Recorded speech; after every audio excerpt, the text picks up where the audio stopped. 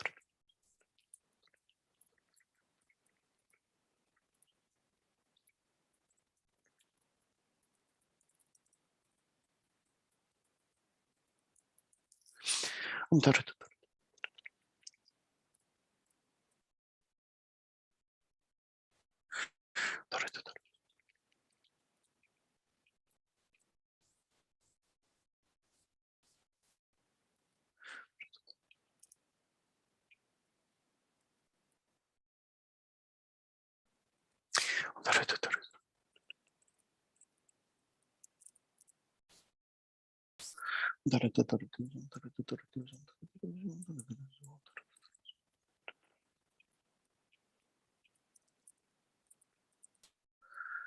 Om Dare Dudare Ture So. To visualize now that all obstacles have been removed.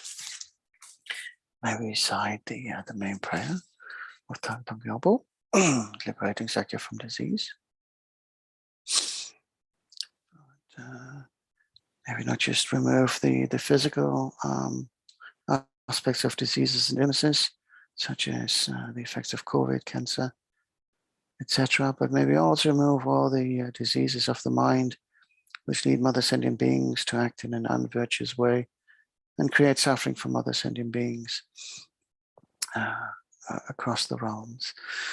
May all the diseases that tear in the minds of sentient beings that result from karma and temporary conditions, such as psalms of grass, illness, and the Buddhas, not occur in the realms of the world.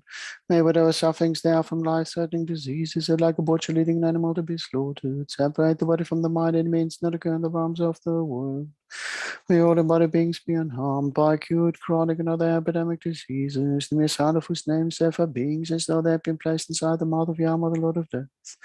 May all embodied beings be unharmed by the 80,000 clouds of interference, the 360 evil spirits that suddenly, the 424 diseases, and so forth. May whatever sufferings they are from whatever sufferings they are due to disturbances of the four elements, depriving the body mind of every happiness, be totally pacified, and may the body mind of radiance and power be endowed with long life, good health, and well-being. By the compassion of the Gurus and the Three Jewels, by the power of the Dakinis, Dharma protectors and guardians, by the power of the truth of the infallibility of karma and its results, may all these dedications and prayers be fulfilled. May all the diseases that tear in the minds of sentient beings that result from karma and temporary conditions, such as the harms of grass, illness, and the Buddhas, not occur in the realms of the world. May whatever sufferings there are from life-threatening diseases, that like a butcher leading an animal to be slaughtered, separate the body from the mind and means not occur in the realms of the world. May all embodied beings be unharmed by acute, chronic, and other epidemic diseases, the mere sound of whose names therefore beings, as though they have been placed inside the mouth of Yama, the Lord of Death. May all embodied beings be unharmed by the 80,000 classes of interferers, the 360 evil spirits that suddenly, the 424 diseases, and so forth. May whatever sufferings there are due to disturbances of the four elements, deprive the body mind of every happiness, be totally pacified, and may the body mind of radiance and power be endowed with long life, good health, and well-being. By the compassion of the Gurus and the Three Jewels, by the power of the Dakinis, Dharma protectors and guardians, by the power of the truths of the infallibility of karma and its results, may all these dedications and prayers be fulfilled. Really from the depth of your heart, one last time. Visualize really how all suffering ceases. May we destroy all the root causes, the seeds that give rise to all suffering. May all suffering end, may it never occur again. And may humans and other beings live in equanimity and in harmony. May all the diseases that tear in the minds of sentient beings that result from karma and temporary conditions, such as the harms of grass, illness, and the Buddhas, not occur in the realms of the world. May whatever sufferings there are from life-threatening diseases, that like a butcher leading an animal to be slaughtered, separate the body from the mind, it means not occur in the realms of the world.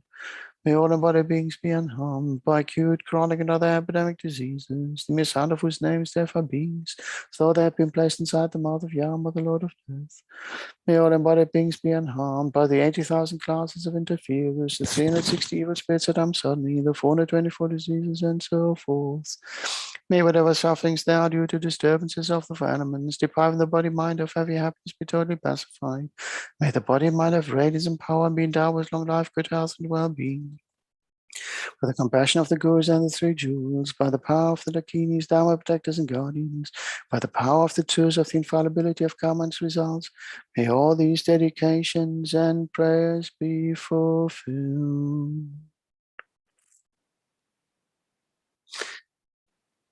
Dedications. May the precious Supreme Bodhicitta not yet born arise. May that arisen not decline, but increase more and more. due to all the past, present, and future merits collected by me, and all the merits of the 3 times collected by the numberless Buddhas, numberless sentient beings. May bodhicitta be generated in the hearts of all sentient beings of the 6 realms, and especially in the hearts of everybody in this world, including all the students, benefactors, and volunteers in the FPMT organization. May it be generated in the hearts of all those who rely upon me, all those for whom I have promised to pray, and all those whose names have been given to me. May it be generated in my heart and in the hearts of all my family members, those who are living and those who have died.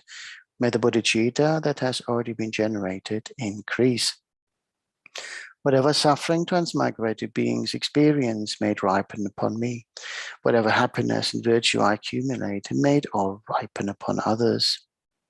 May I never be discouraged, even for a moment, from practicing the deeds of the Bodhisattva for the sake of others, by completely renouncing anything done for my own sake, and by engaging in the holy actions of the kind founder, Guru Shakyamuni Buddha.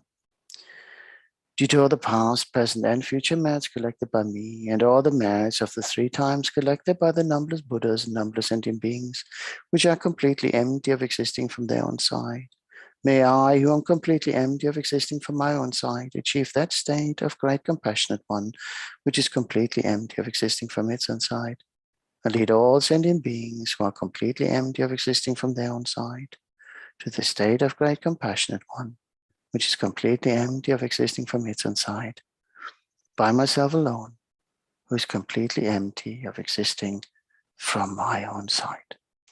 Long life prayers for His Holiness Lama Zopa. Gangri rawe kawe jingam di penang deva malu jungwene Chenrezig Wanden Gyatso yi shape si deva do thank you chi. Tzu Chan Jing Yam Gyun Gelwe Ten Zing Gyun Bewe Kun Zu Duk Po Tse Chuk Sun Gewe Lang Mun Tu Dru Pa Dak Suk Du Je Gun Du Sha Ten Sho. Thank you very much, everyone who joined me. Thank you very much, Chenrezig Institute, for continuing to be such wonderful hosts, and much love to all of you who have followed online, live or as a recording later on. And it gives me a great pleasure to say hello to our dear Venerable Losing. How are you? I am okay. We just had like Marianne. I think you didn't know her, right? She was the co-founder of the center. She died last Tuesday. Oh, yeah. But it was like she's had cancer for like 7 years, and she was really dealing with it in a very, very inspiring way. And I was in Graz, kind of doing this 21 Tara retreat when I heard she was in palliative care. But I made it in time to come back before she died. So it was quite intense. But somehow, I don't know. I still don't realize that she has died, and so I don't. You know, people go like, "Oh, you must feel very sad and all this." I don't. Because I can't produce something that is not there, right? So, sure. And also, to be honest, I'm happy that I was able to make it before she died. So I was able to do all the things with the liberation. That liberation book is really very helpful. It's the first time I do it with this one, with the book. Yeah. Because it makes, if somebody else is there, it makes them very calm and very structured, because they see the things you can touch and you can hold and you can see, and you can put on her body. And so I think that's really, really helpful. Yeah, so like this. So, yeah, and we're doing, like from the Longku, we're doing every evening, we're doing King of Prayers on Zoom for the 49 days. And then on every 7th day, we'll do Medicine Buddha Puja. Oh, wonderful. Yeah, and you know, I think the whole thing, how she, like, just before she died, because she was breathing very fast, and we knew that it wouldn't last long. So I sent a message to Geshe Tenzin Zopa, like a voice message, and he immediately kind of answered, and he said, well, I'm on my way to Rinpoche, because he is in Kopan, right? Geshe Tenzin Zopa. And he said, well, I'm on my way to Rinpoche, and I'll tell him. And I tell you, 20 minutes later, Marianne stopped breathing. So, then you feel the presence of the gurus that are actually helping and accompanying and making her very calm. She was quite agitated in the afternoon, the night before. And then we did Medicine Buddha in the center. And then the person who was with her, then she said she had calmed down. So she died calmly, but also she was in a very bad state because she's had a fall on top of it, like in the station. So she had bruises everywhere and a hole in the head, and it's like. But again, when you look at these things, then you go like, okay, it's terrible, but that's all of this is negative karma gone before she goes to her next life. So kind of she's not taking it with her. So there's also a good side to that. So So I'm kind of well, but I don't know, maybe it will catch up with me, the whole thing, because it was quite intense. I don't know. I'll just let it happen. Especially when it's people and they have been such an integral part of the fabric of a center as well, isn't it? They leave quite an impression. For 20 years or more since the center exists. I mean, the center was 70% of her life was the center. So, and also whatever, even though she was not director anymore and all this, whenever she still came all the time and was very, kind of, how to say, would take care that things work out and that it works. And whenever I needed something, because she had a car and I don't, I just had to call her and she immediately come and kind of do it. And so this is what I'm saying. I haven't realized yet that she's gone because I still have this instinct of calling her. When she was now lately so sick, I called her regularly also, and or to tell her things, also. So it's like the instinct is still there, and then I have to go, oh, but no, you can't call her anymore. Yeah. So it's I've been accompanying other people in time, but it was never so intense because we were so close also. Yeah. So it's the first time that a very good friend of mine is gone. I'm there and, kind of trying to do, but it's also beautiful to be able to do now the King of Prayers, because what happens, we have 3 centers in Switzerland. And, she was also in Austria. She was kind of, when people knew her from Vienna. And so there's like all these different places people participate. And then I said, well, it's a bit sad to see, but it's still inspiring that we need the death of somebody for all of us to come together. Like the prayerathon also, it needs something really big for all of us to come together and do things. But anyway, so it's quite inspiring. So we tell each other stories about Marianne after the practice. And so, it's a very lovely feeling, kind of appreciative feeling of Marianne, how she was. Yeah. Yeah. So we get We on should with include her in our dedications here. So anyway, that's nice. She will be the 49th day in the Bardo is the 4th of July. And you can just put Marianne because, well, no, you will know because you speak German. Her name is Marianne Frischknecht. Okay. So if you're just English speaking, they kind of go. So it's like, but for you it will be okay. So it's Frischknecht. All right. Okay, thank you very much. Look after yourself and hopefully see you soon again, karma permitting. Okay, thank you so much. Bye-bye. Hello, Chenrezig. I just saw you briefly, so thank you very much. Yeah, thank you very much also again for taking care of us. And I will start with prayers. So what I thought, because we have also received, from the FPMT, we have received that Kandrila is kind of making observations every year, I think, or now and then, when she's asked by Venerable Roger to check if Rinpoche has any, if Kyabje Zopa Rinpoche has any hindrances for his life or difficulties and things like that. And then she says, yeah, it would be good to do this and this prayer. So this time, so I think, sometimes when this happens, people get alarmed immediately and kind of worry. But it's not for us to worry, it's for us to practice, I think. So because it happens quite regularly, but it's good to do what she says. And so this time it's quite easy because sometimes it's quite long prayers. So this time it's just refuge and bodhicitta. So I thought maybe we spent quite a bit of time on this first verse of generating bodhicitta, taking refuge and generating bodhicitta. So also if you hear it and maybe you haven't heard or you don't know, you can definitely do this at home during the day. And she said it's okay to do just, Sangye Chodan Soke Chonamla, the very simple one that we know most of us by heart, or I go for refuge to Buddha, Dharma, and Sangha until I reach enlightenment.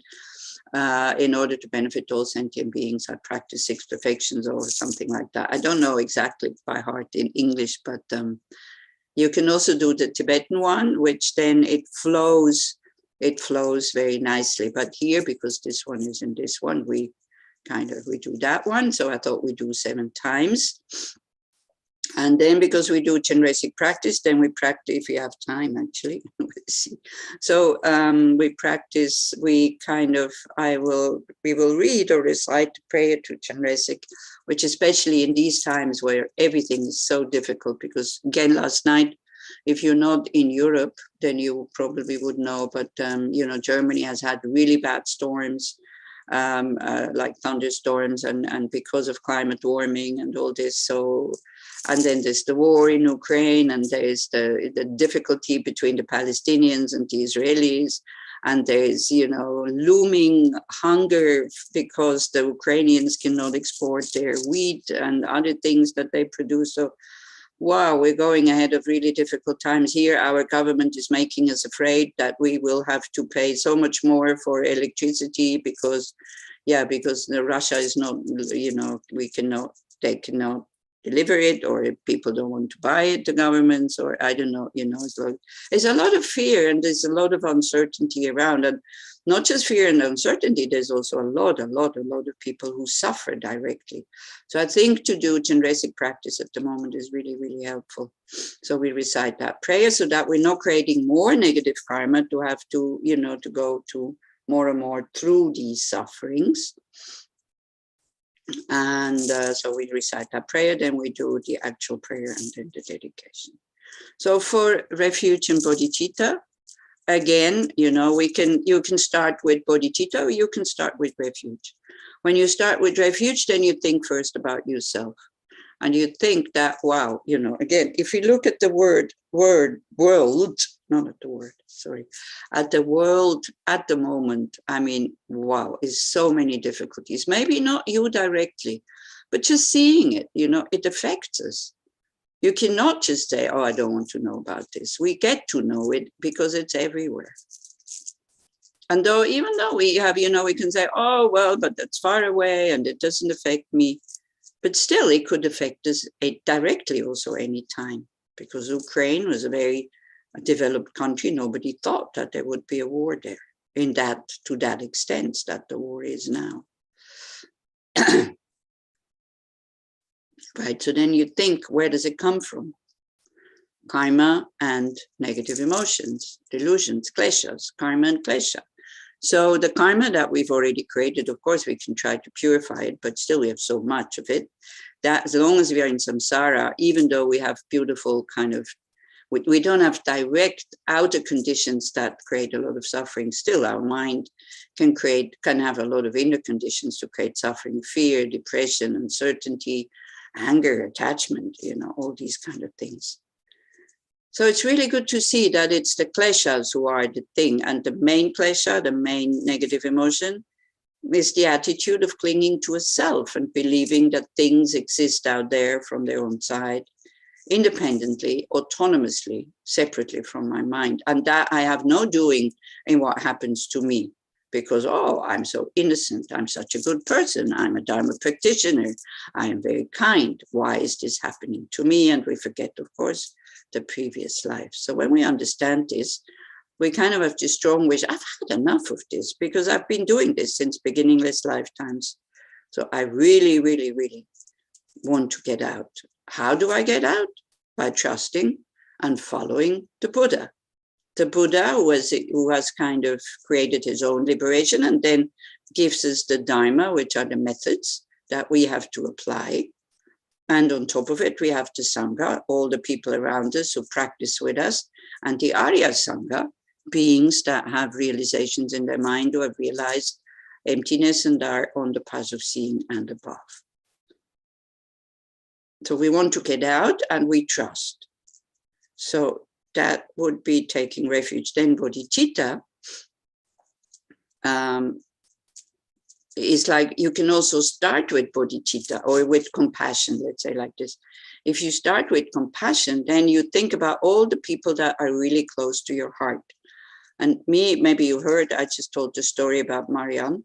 So I was sitting with her Monday afternoon, and she was not conscious anymore. I mean, she wasn't able to communicate, but she was very restless. You know, when we hear she's not conscious, then we think they're just lying there and then just very peaceful. That was definitely not the case.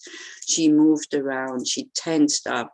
She kind of tried to, because she had this bandage on her head, because she had this hole that she kind of tried to take off. And she was quite strong. So I was kind of trying to hold her hands not to go and take the bandage off, or the legs were very tense. I just told her, look, it's okay. You don't have to worry. You can relax. So she seemed to hear me, because every time I said it, you know, she kind of, the legs relaxed, so the body relaxed a bit, but then it tensed up again. So it's very, very difficult to just sit there. And all you can do is Tonglen and saying mantras. Of course, that's already something for you to be focused. But still, it didn't help. She was still very, very restless. She would relax for just a short time, but then tense up again. So then we have to think, I need to have more qualities. I need to have more power. I need to have especially maybe this ability to be able to bear it when I cannot help immediately, with a calm and open and quiet mind, knowing that at one point it will be okay, or something like that. So then we understand that we have to become a Buddha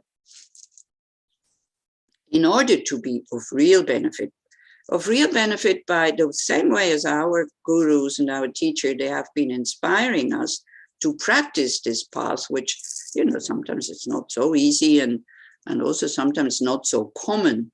If somebody who doesn't practice at all, you go for a puja and then they ask you, what are you going to do? And you try to explain, then you see how complex this whole thing is, so that one understands in the right way.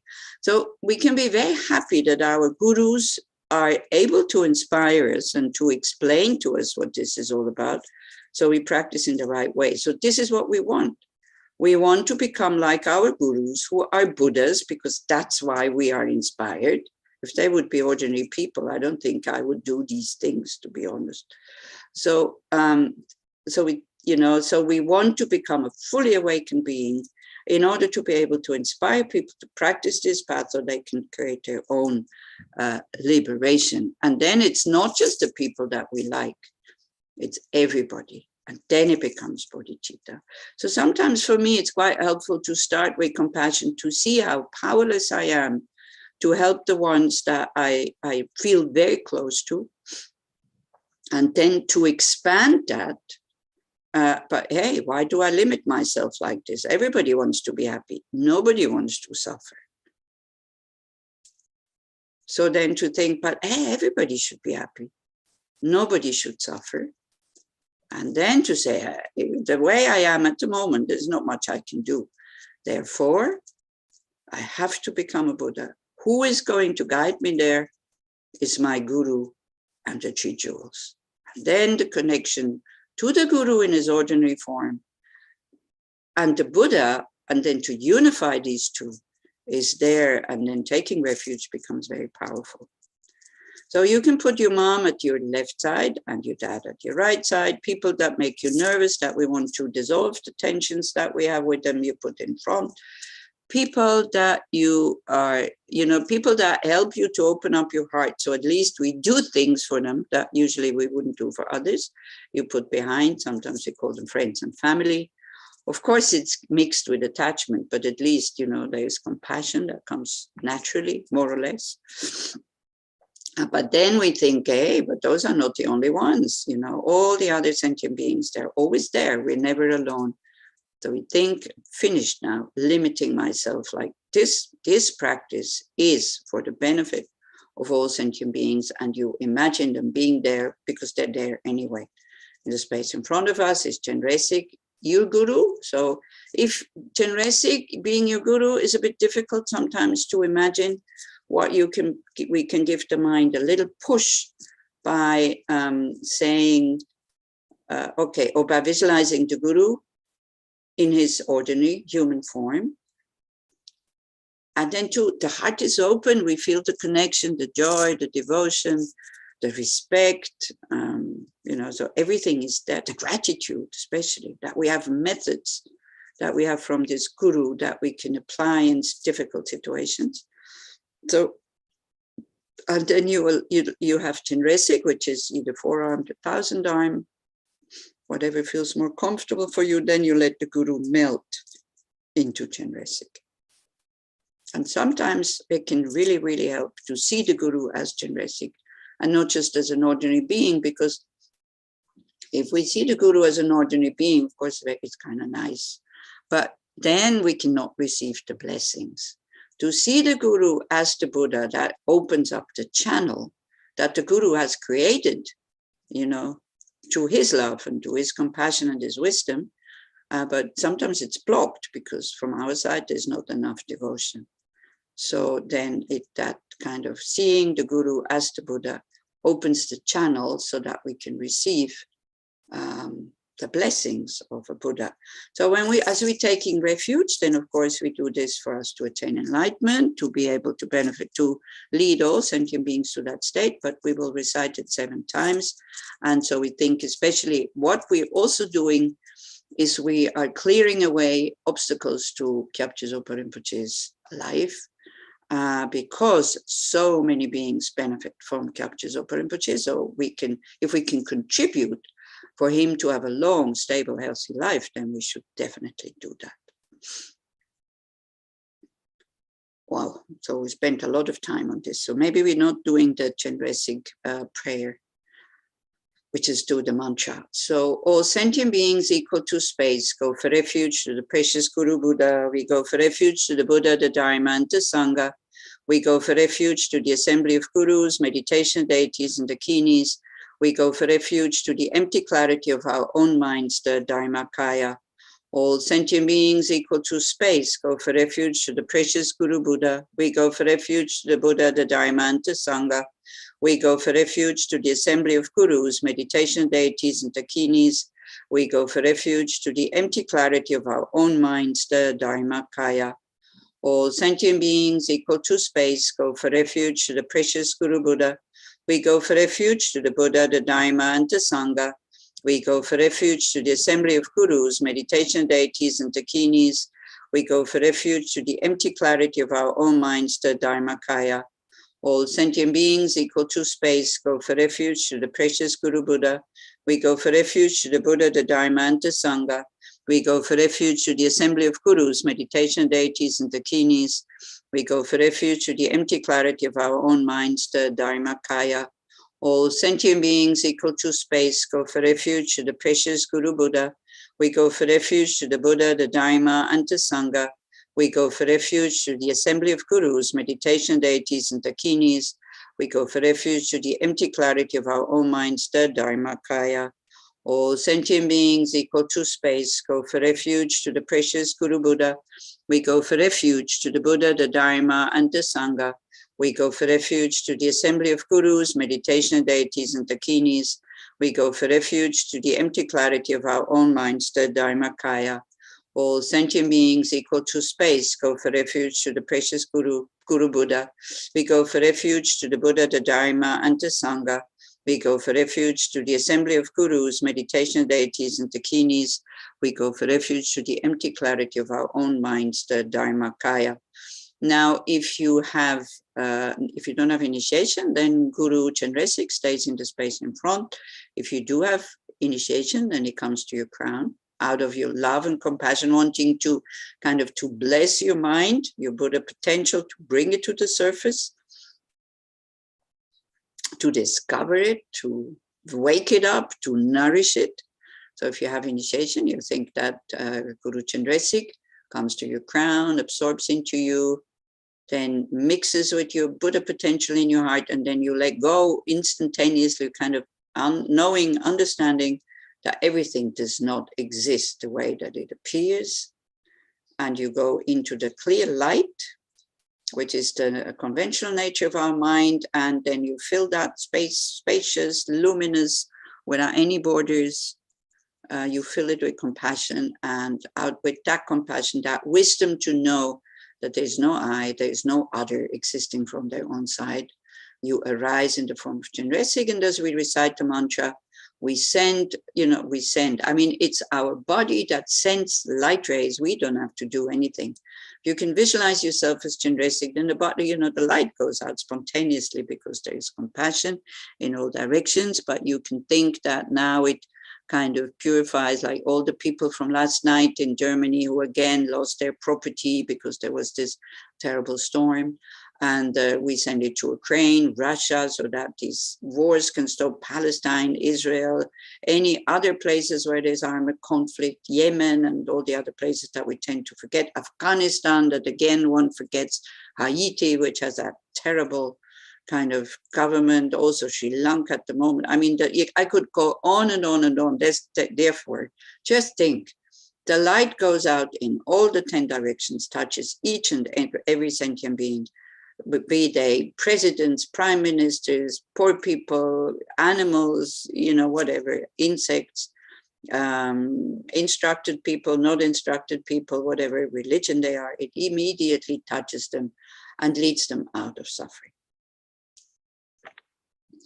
Om Mani Padme Hum, Om Mani Padme Hum, Om Mani Padme Hum, Om Mani Padme Hum, Om Mani Padme Hum, Om Mani Padme Hum, Om Mani Padme Hum, Om Mani Padme Hum, Om Mani Padme Hum, Om Mani Padme Hum, Om Mani Padme Hum, Om Mani Padme Hum, Om Mani Padme Hum, Om Mani Padme Hum, Om Mani Padme Hum, Om Mani Padme Hum, Om Mani Padme Hum, Om Mani Padme Hum, Om Mani Padme Hum, Om Mani Padme Hum. And then, in order to get rid of whatever COVID viruses might still be around, because we might all have heard in North Korea, now it kind of, it's also there, or maybe it was there before, we just didn't know, but now we know from the news. Then also in China is still very present because they want to have a zero rate kind of thing. So whatever is still left, then when we recite this prayer with the confidence of being Thangtong Gyalpo, we think that it becomes totally innocent, totally not harmful. May all sentient beings that sadden the minds of sentient beings that May all diseases that sadden the minds of sentient beings that result from karma and temporary conditions, such as the harms of spirits, illnesses, and the elements, not occur in the realms of the world. May whatever sufferings there are from life-threatening diseases that, like a butcher leading a being to be slaughtered, separate the body from the mind in a mere instant, not occur in the realms of the world. May all embodied beings be unharmed by acute, chronic, and other infectious diseases, the mere sound of whose names terrifies beings as though they had been placed inside the mouth of Yama, the Lord of Death. May all embodied beings be unharmed by the 80,000 classes of harmful interferers, the 360 evil spirits that harm suddenly, the 424 diseases, and so forth. May whatever sufferings there are due to disturbances of the four elements depriving the body and mind of every pleasure be totally pacified. May the body and mind of radiance and power be endowed with long life, good health, and well-being. By the compassion of the Gurus and the Triple Gem, by the power of the Dakinis, Dharma protectors and guardians, and by the strength of the infallibility of karma and its results, may these many dedications and prayers be fulfilled as soon as they are made. And then we do the dedications. May the precious supreme bodhicitta not yet born arise. May the arisen not decline, but increase more and more. Due to this virtue, may I quickly become a Guru Buddha and lead all transmigrating beings without exception to that state. When we say this all, we should really kind of try more and more to stretch and stretch and stretch so that we finally comes naturally and spontaneously and effortlessly.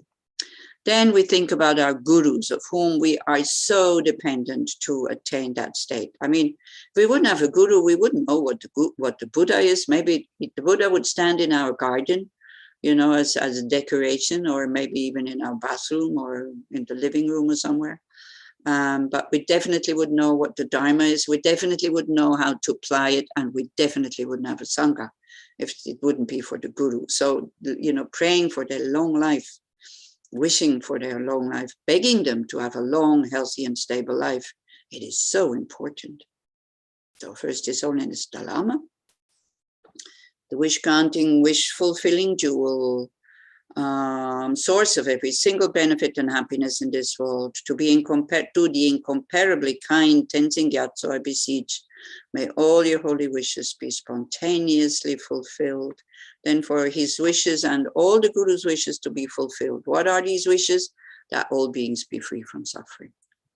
Savior of the land of snow, teachings and transmigratory beings, who extensively clarifies the path that unifies emptiness and compassion, to the lotus holder Tenzin Gyatso, I beseech, may all your holy wishes be spontaneously fulfilled. And for Kyabje Zopa Rinpoche, you who uphold the subduer's moral way, who serve as the bountiful bearer of all, sustaining, preserving, spreading Mashunat's victorious doctrine, who masterfully accomplish magnificent prayers, honoring the three sublime ones, Savior of myself and others, your disciples, please, please live long. Then you told the merits of the 3 times collected by me, the numberless Buddhas, numberless sentient beings, may all wars, armored conflicts, sicknesses, pandemics, famine, torture, poverty, economic problems in the world, and all dangers of earth, water, fire, and wind of nature be pacified immediately. May perfect peace and happiness prevail in everybody's hearts and lives. May the Buddha Dharma last for a long time. May the sentient beings in this world meet the Buddha Dharma and achieve enlightenment as quickly as possible. Due to all the past, present, and future merits collected by me, and all the merits of the 3 times collected by the numberless Buddhas and numberless sentient beings, which are completely empty of existing from their own side, may I, who am completely empty of existing from my own side, achieve the state of full enlightenment, which is completely empty of existing from its own side, and lead all sentient beings who are completely empty of existing from their own side to that state, which is completely empty of existing from its own side by myself alone, who am completely empty of existing from my own side. Okay, so Chenrezig Institute, are you going to put on a recording, or is, yeah, okay. So yes, we have no one as we know of to follow you, so for the next half hour, I'll put on another video. Okay, so I'll let you do that, and thank you so much. Okay, and please take care. Thank you. Bye.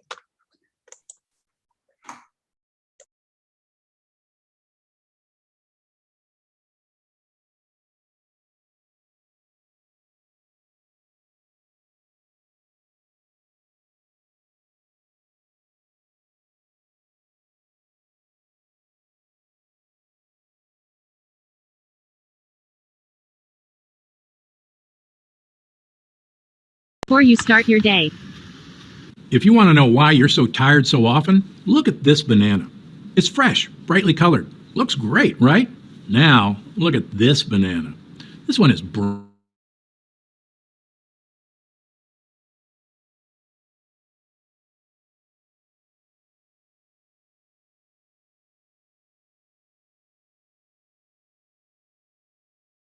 And we can do that by just focusing on the breath. If you've had a few hectic minutes before this, take a few nice deep breaths.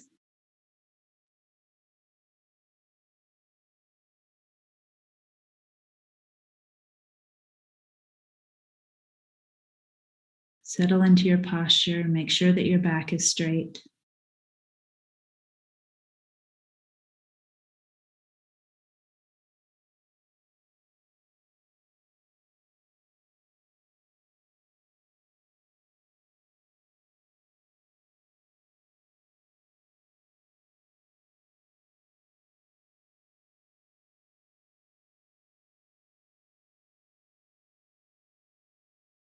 And just being present with the breath.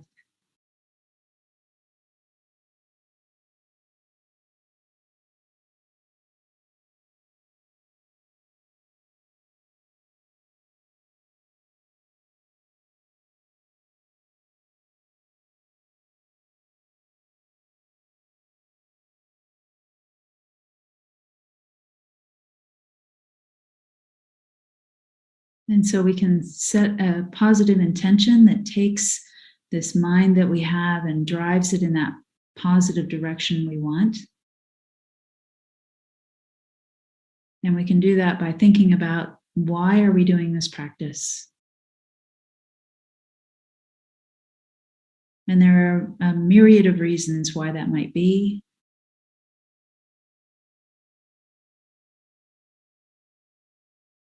Perhaps it's because of devotion to Lama Zopa Rinpoche, who so kindly gave us this advice,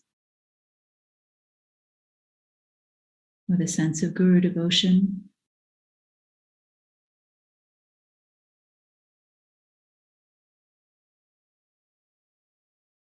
Perhaps it's because we generate a great sense of compassion, having been very aware of all the suffering that we've seen over the past 2 years as a result of COVID.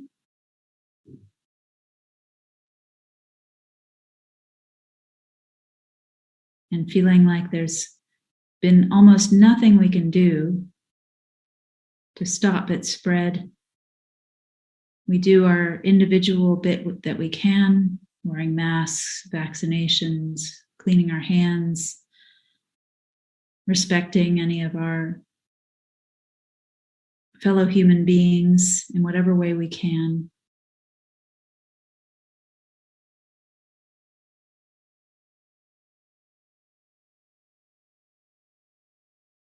But really, if we want to make a difference, if we really want to help, we recognize that the true cause goes deeper than just what we can see with our ordinary senses, comes from karma. And this awareness that any sufferings that are experienced in this life are from past negative deeds, and any happiness is due to past virtuous deeds.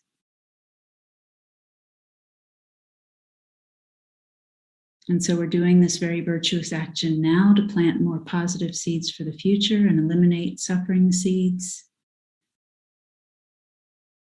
And in particular, we're doing this so that we can become a Buddha, attain full enlightenment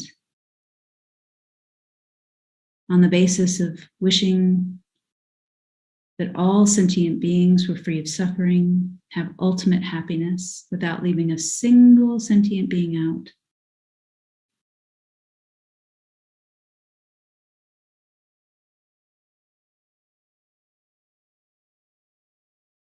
Recognizing that we rely on their kindness in all of our everyday needs.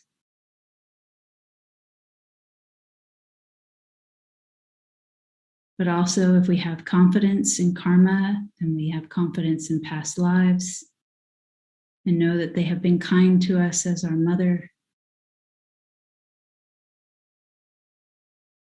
and wishing to repay all of that kindness.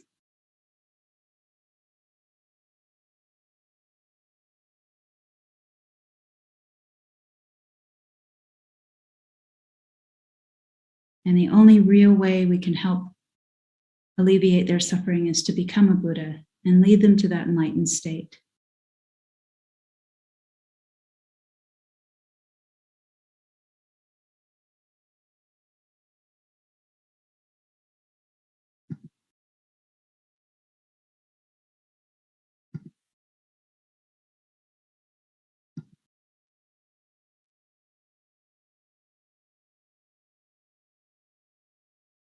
And so as we take refuge, you can visualize Shakyamuni Buddha, who is one with your guru, or any of your personal yidams, and your merit field as clearly as possible.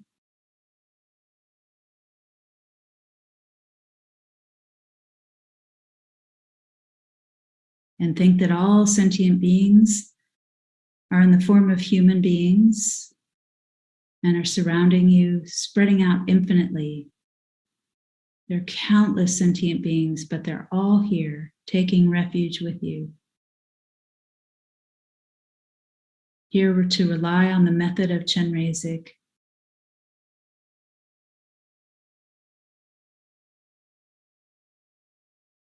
And we'll say the motivation and refuge prayer 3 times, which is on your screen if you like.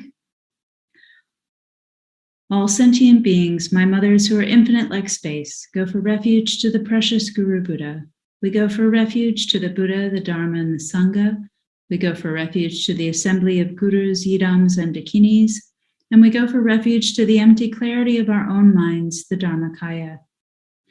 All sentient beings, my mothers who are infinite like space, go for refuge to the precious Guru Buddha. We go for refuge to the Buddha, the Dharma, and the Sangha. We go for refuge to the assembly of gurus, yidams, and dakinis. And we go for refuge to the empty clarity of our own minds, the Dharmakaya. All sentient beings, my mothers who are infinite like space, go for refuge to the precious Guru Buddha. We go for refuge to the Buddha, the Dharma, and the Sangha. We go for refuge to the assembly of gurus, yidams, and dakinis. And we go for refuge to the empty clarity of our own minds, the Dharmakaya. And so now visualize in front of you thousand-armed Chenrezig. An image is on your screen to help with all of the details.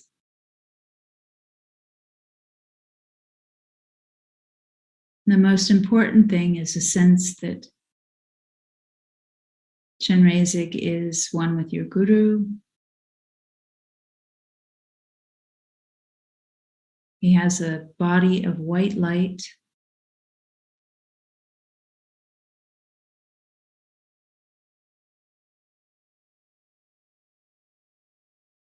And everything about Chenrezig and the environment is this pure, blissful light emanations, nothing ordinary.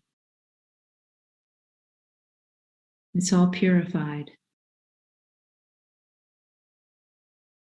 And Chenrezig's energy is that of perfect wisdom, seeing all phenomena as free of any inherent existence, completely non-dual, and perfect compassion.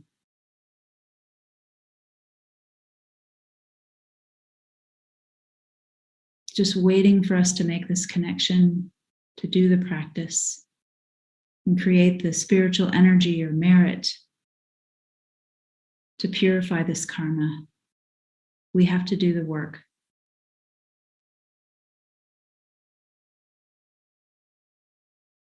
And we sincerely think, may we have Chenrezig's blessing to purify all sentient beings of all their karmic causes that lead to the sufferings of COVID, of any disease of the body and mind, any unhappiness, any difficulties, any problems. May they all be purified. And think that a thousand-armed Chenrezig sends out from his heart powerful beams of white light nectar spread out, entering your crown and the crown of all sentient beings, filling all of our bodies with that blissful white light nectar as we say the mantra.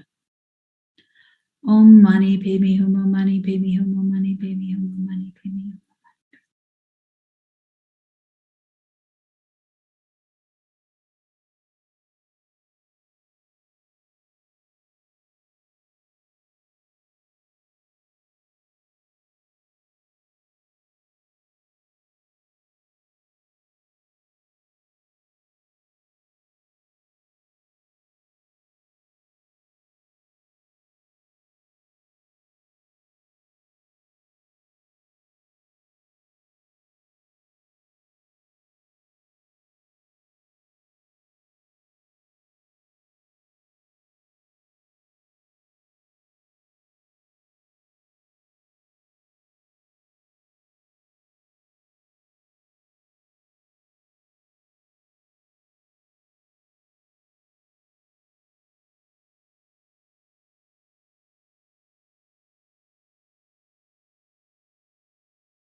No.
Money baby.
Money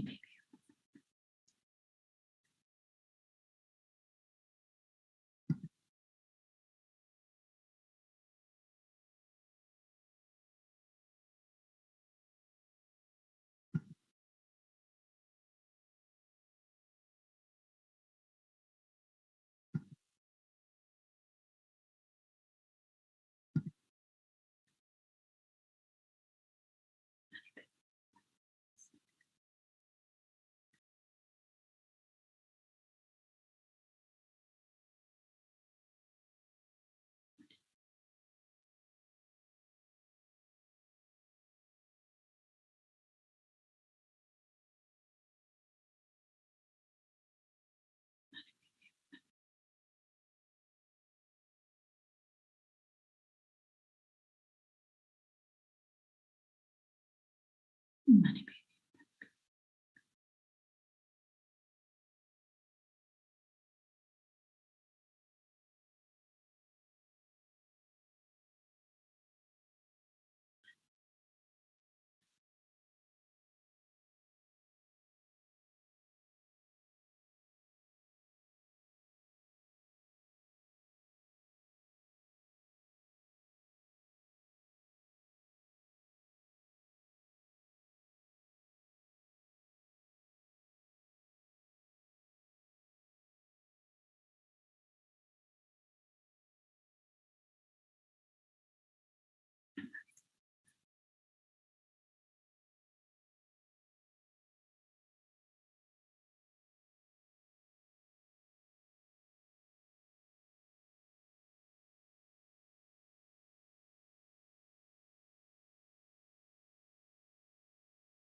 Om Mani Padme Hum.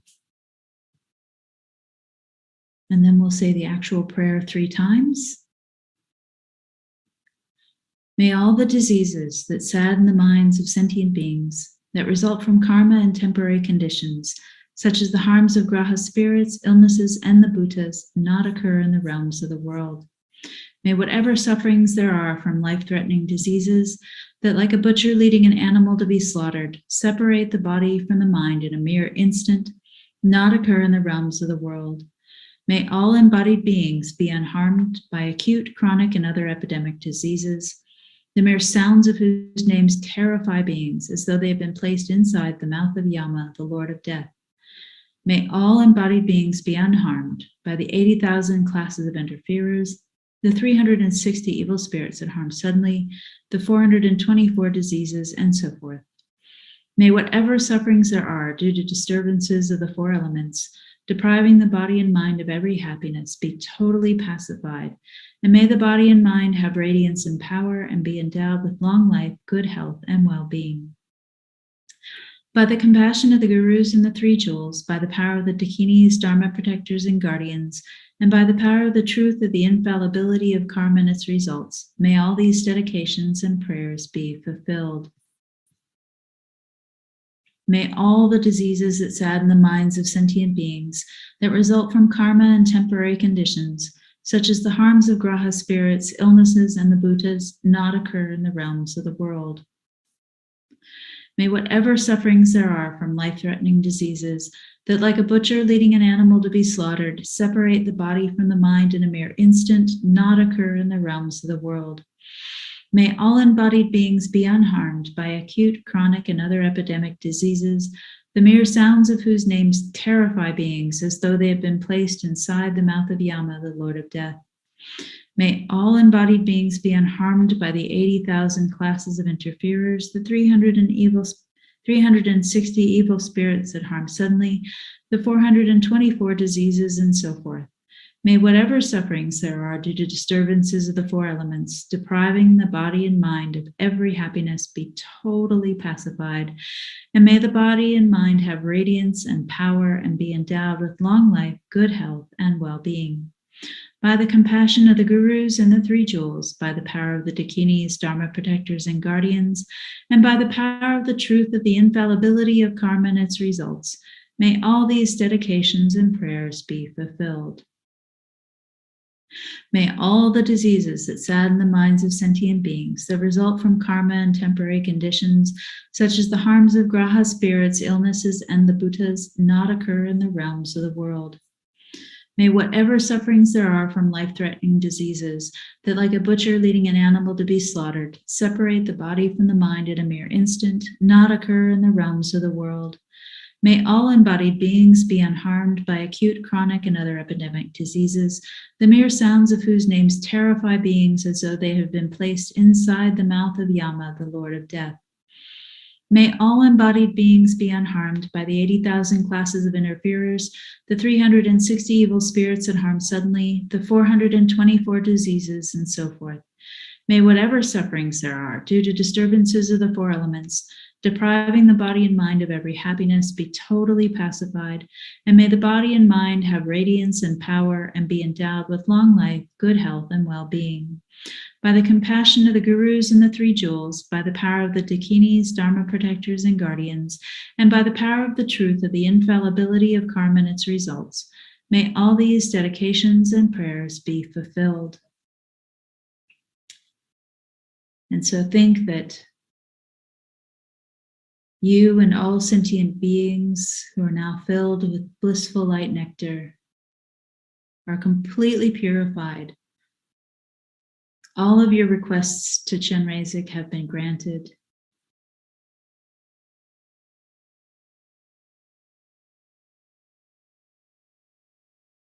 And Thousand-Armed Chenrezig is so pleased. He comes to the crown of your head, turns and faces the same direction, dissolves into white light, enters the crown of your head and fills your entire body so that you, Thousand-Armed Chenrezig, and your Guru are all in union oneness.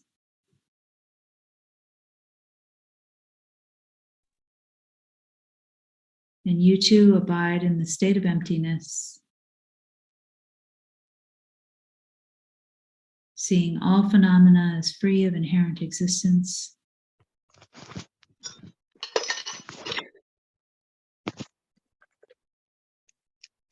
And just meditate on that spacious emptiness.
And so think as we dedicate from that state of emptiness, that may all of the merits that we've created be dedicated again to that perfect state of enlightenment. The special responsibility, may I become enlightened in order to be of benefit to all sentient beings, to finally have the skills, the knowledge, the compassion, to never give up until I lead every single sentient being to that enlightened state.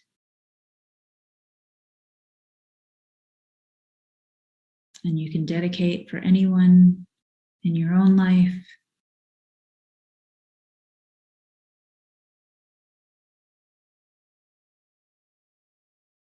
or for any special purposes like ending the war in Ukraine, peace and harmony,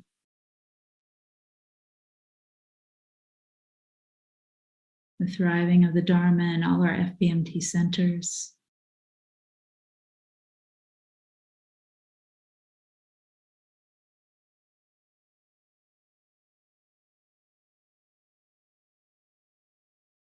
For our families, anyone who we owe a karmic debt. And we dedicate that we may actualize bodhicitta. May the precious supreme bodhicitta not yet born arise. May that arisen not decline, but increase more and more. And to realize emptiness, samsara and nirvana lack even an atom of inherent existence, and cause and effect independent arising or unbetraying. I seek your blessings to discern the meaning of Nagarjuna's thought, that these two are mutually complementary and not contradictory. For the sick, however many sick sentient beings there are, may they quickly be freed from all sicknesses. May all the sicknesses without exception of transmigratory beings never occur again, especially COVID.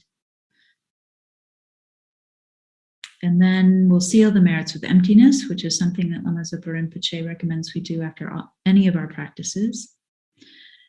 Due to all the past, present, and future merits collected by me, the numberless Buddhas, and the numberless sentient beings, which are completely empty of existing from their own side, may I, who am completely empty of existing from my own side, achieve the state of full enlightenment, which is completely empty of existing from its own side, and lead all sentient beings who are completely empty of existing from their own side to that state which is completely empty of existing from its own side, by myself alone, who am completely empty of existing from my own side.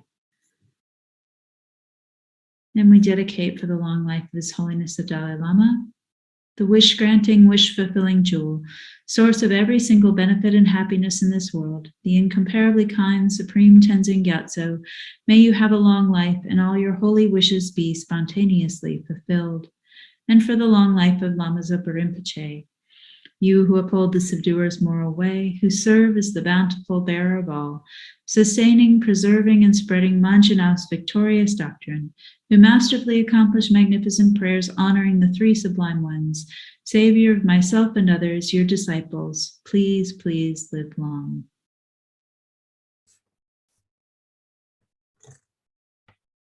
So, hello. I don't know if I'm on. Okay.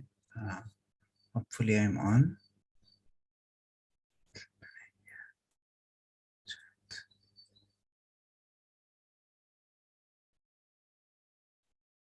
Yes, you're ready to go. Okay, thank you very much. And as we're saying thank you to the Chenrezig Institute, so I'd like to say again, thank you very much for all the media team that are doing these online technical support. Without them, it would not be possible. I'd like to thank Venerable Damcho from the UK, who is doing the administration of all these talks. Thank you very much. Tell me why this is so big.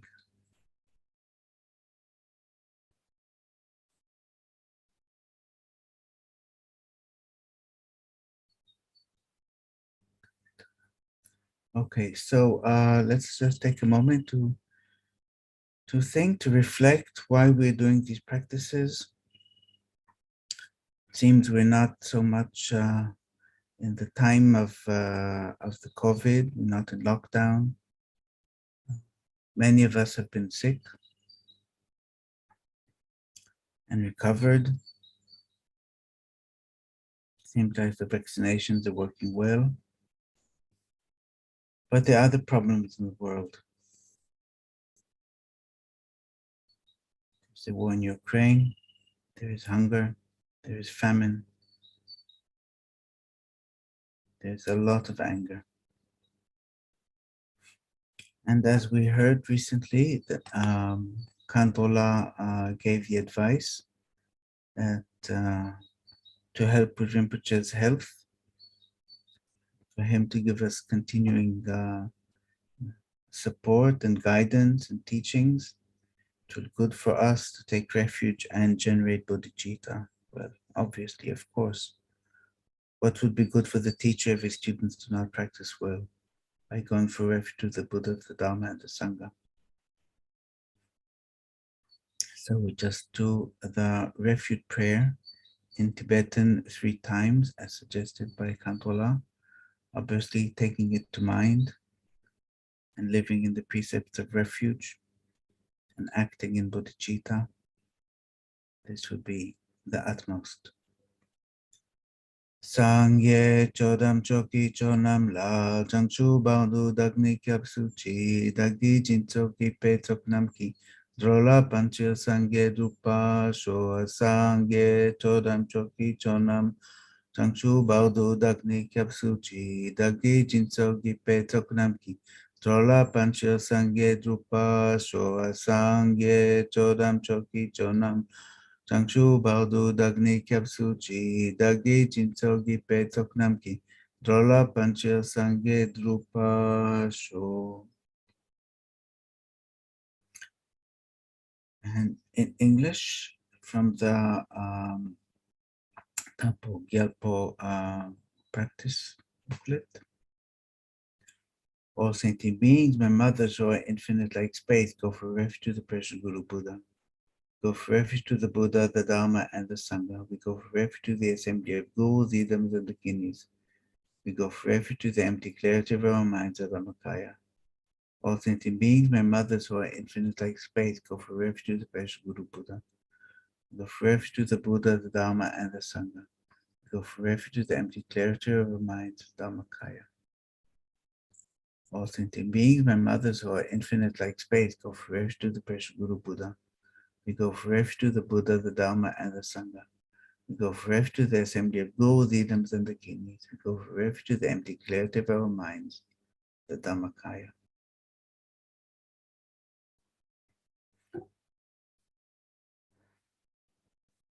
So, the visualization that I do, I took from the Lama Yeshe Wisdom Archive. It's a visualization that Rinpoche explained in Madrid in 2009. Visualization of Chenrezig emitting nectar beams that purify. So just bring in mind Chenrezig. Visualize him on top of your head. And on top of the heads of all sentient beings that are all sitting around us, all in human form. All have such a Chenrezig on top of the head. Standing erect, very proud, very wise, and definitely compassionate.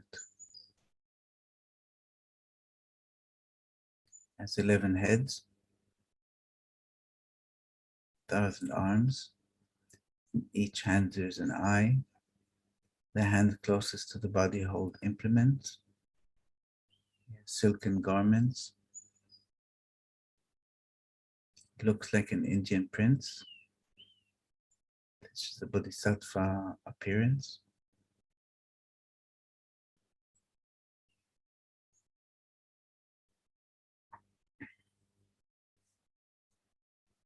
Now visualize such a Chenrezig. From his heart he emits nectar beams. These nectar beams enter one's body and mind, purifying sicknesses.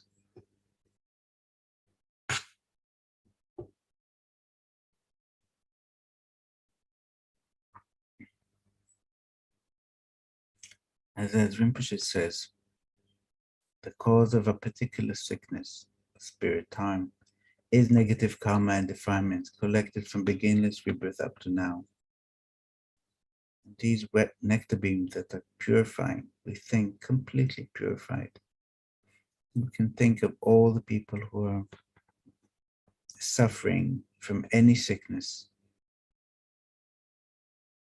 people who are in the war zone, people who are hungry, people who do not have the means to obtain food, people who do not have shelter, refugees.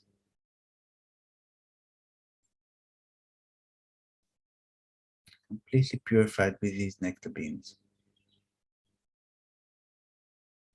As Rinpoche says, it's good to remember to visualize their suffering as extensive as possible, and that they're being purified as we recite the mantra.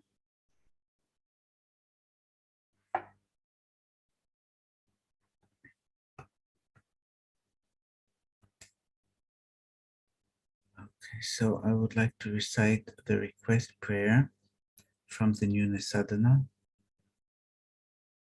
O our compassionate eyed one, who is a treasure of compassion, I request you please listen to me. Please guide me as well as all mothers and fathers in all 6 realms to be freed quickly from the great ocean of samsara.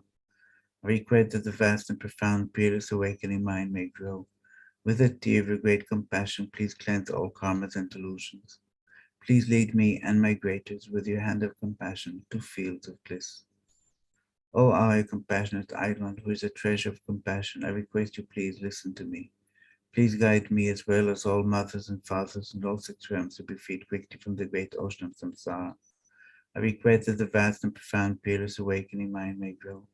With a tear of great compassion, please cleanse all karmas and delusions. Please lead me and my greaters with your hand of compassion to fields of bliss. O our compassionate eyed one, who is a treasure of compassion, I request you please listen to me. Please guide me as well as all fathers and mothers in all 6 realms to be freed quickly from the great ocean of samsara. I request that the vast and profound peerless awakening mind may grow. With a tear of great compassion, please cleanse all karmas and delusions. Please lead me and my greaters with your hand of compassion to fields of bliss.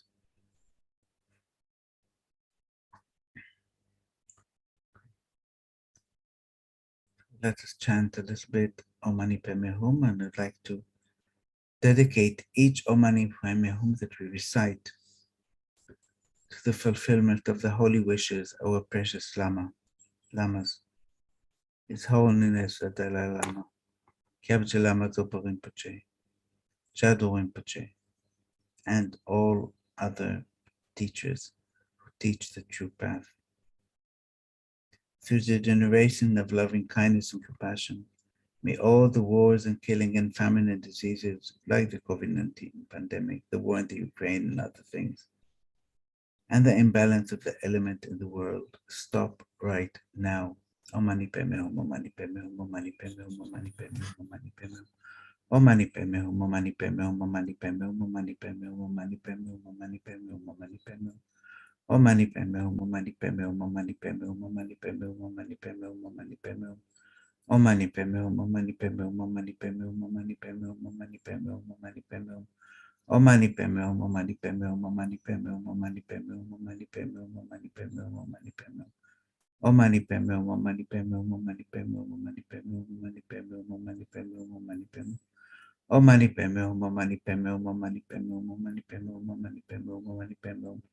Om Mani Padme Hum, Om Mani Padme Hum, Om Mani Padme Hum, Om Mani Padme Hum, Om Mani Padme Hum. Om Mani Padme Hum, Om Mani Padme Hum, Om Mani Padme Hum, Om Mani Padme Hum, Om Mani Padme Hum, Om Mani Padme Hum. Om Mani Padme Hum, Om Mani Padme Hum, Om Mani Padme Hum, Om Mani Padme Hum, Om Mani Padme Hum, Om Mani Padme Hum.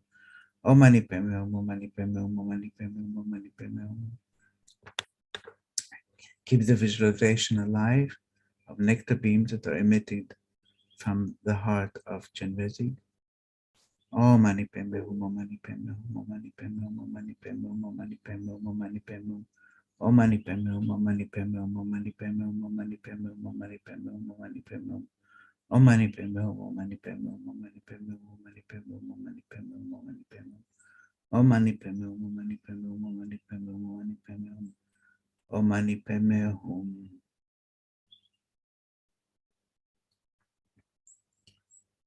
And I would like to recite the prayer for peace. Also by the great yogi Thangtong Gyalpo. Think of the people of the Ukraine, Ethiopia, Yemen, wherever there are problems. Great loving victorious one, transcendental sublime compassionate eye-looking one, wrathful victorious Hayagriva, fully accomplished, totally pure Tara, and so forth. Merely hearing your name, holy names eliminates all dangers, objects of refuge in the nature of compassion. Please pay attention. When the sentient beings of the time of quarreling of the 5 generations, by the explosion of the great ocean of evil karma and jealousy, are tormented by the intensive suffering of fighting and quarreling, please dry up this up by the power of transcendental wisdom and compassion. By letting great rainfalls of the nectar of loving kindness fall on the migratory beings who are inflamed by the conflagration of hatred fire, please grant blessings with the recognition of each other like father, mother, then increase happiness and auspiciousness.